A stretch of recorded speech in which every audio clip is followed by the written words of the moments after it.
everybody, Assalamualaikum. My name is Sityagotik and আমরা হলাম ষষ্ঠ শ্রেণীর শিক্ষার্থী। আজ আমরা জানবো যে পদার্থ এবং তার বৈশিষ্ট্য। এখানে আমরা দেখতে পাচ্ছি যে দুইটা বেলুন। এগুলোর মধ্যে বায়ু অর্থাৎ দুইটা বেলুন বায়ু দ্বারা পূর্ণ, অর্থাৎ এরা ষষ্ঠ শ্রেণীর শিক্ষার্থী। আমি একটু বলতেছি, এরা ষষ্ঠ শ্রেণীর শিক্ষার্থী, খ শাখার শিক্ষার্থী। তো ওরা প্রমাণ করবে যে বায়ুর যে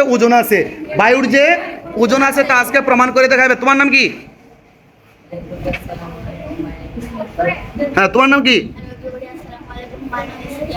হ্যাঁ, তোমার নাম কি? হ্যাঁ,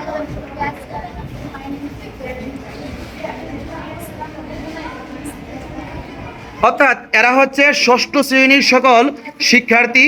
তো ওরা এদের বিজ্ঞানের একটা পাঠ হচ্ছে পদার্থ, অর্থাৎ পদার্থের যে আমরা জানি যার ওজন আছে, আয়তন আছে, স্থান দখল করে এবং বল প্রয়োগ করলে বাধার সৃষ্টি করে, তো তাকে পদার্থ বলে। তো বায়ু একটা পদার্থ, বায়ুর যে ওজন আছে, আজকে তারা দুইটা বেলুন নিয়েছে হাতে, এই দুইটা বেলুন দিয়ে প্রমাণ করে দিবে যে বায়ুর ওজন আছে। তো এখন কিভাবে প্রমাণটা করবা, শুরু করো। হ্যাঁ হ্যাঁ, অর্থাৎ তুমি বলো কি প্রমাণ করতে চাচ্ছ, বলো। সমস্যা না, ভয় পাওয়ার কোনো কারণ নেই।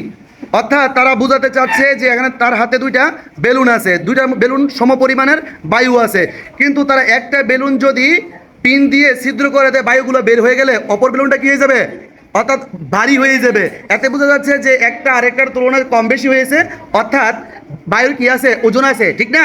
এটা প্রমাণ করে এখন দেখাও তো, এভিডেন্সটা দেখাও। হ্যাঁ, তুমি ছাড়া দাও। তুমি একটা ফুটা করো না ধরে ফুটা করো। হ্যাঁ, না ধরে পুরো ফুটা করো। অর্থাৎ এখন ছেড়ে দাও তো, পাল্লাটা ছেড়ে দাও। অর্থাৎ দেখা গেল যে আমরা এতক্ষণ দেখতে পাচ্ছি যে দুইটা বেলুনই সমান ছিল, কিন্তু একটার বায়ু বের হয়ে যাওয়ার কারণে অপরটা ভারী হয়ে গেছে, অর্থাৎ বায়ুর প্রমাণ আছে।